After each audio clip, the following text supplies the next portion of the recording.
வணக்கம். பிரண்டை துவையல் எப்படி அரைக்கணுங்கிறது தான் இன்னைக்கு பார்க்க போகிறோம். பிரண்டையை வாங்கி 4 பக்கமும் நார், காம்பு எல்லாத்தையும் சுத்தம் பண்ணி பிஞ்சு பிரண்டையாக எடுத்துக்கோங்க.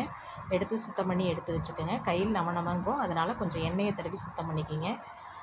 இந்த பிரண்டை துவையல் உடம்புக்கு ரொம்ப நல்லது. பசியெல்லாம் அதிகமாக எடுக்கும், வாயு தன்மையெல்லாம் நீக்கிவிடும். இப்போ ஒரு எண்ணெய் சட்டியில் கொஞ்சமாக எண்ணெய் ஊற்றி ஒரு நல்லா கட்டி பெருங்காயம் ஒன்று போட்டு ஃபஸ்ட்டு பொரித்து எடுத்துக்கோங்க.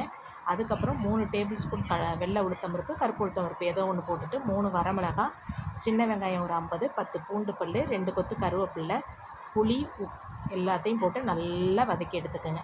நல்லா வதக்கி எடுத்துட்டு அதுக்கப்புறம் சுத்தம் பண்ணி வச்ச பிரண்டையும் நல்லெண்ணெயிலேயே செய்யணும். நல்லெண்ணெயை ஊற்றி நல்லா பொரித்து எடுத்துக்கணும். நல்லா வதக்கணும். இந்த மாதிரி பச்சையாக இருக்கிறது இந்த கலருக்கு மாறினோன்னே வதக்கி எடுத்துகிட்டு எல்லாத்தையும் போட்டு தேவையான அளவு உப்பை போட்டு மிக்சிலேயோ அம்மிலேயோ போட்டு நல்லா நைஸாக அரைச்சி எடுத்துருங்க. அரைச்சி எடுத்துட்டு எண்ணெய் சட்டியில் கொஞ்சமாக நல்லெண்ணெய் ஊற்றி கடுகு போட்டு தாளித்து இந்த துவையலையும் போட்டு ஒரு வதக்கி எடுத்து வச்சுக்கிட்டு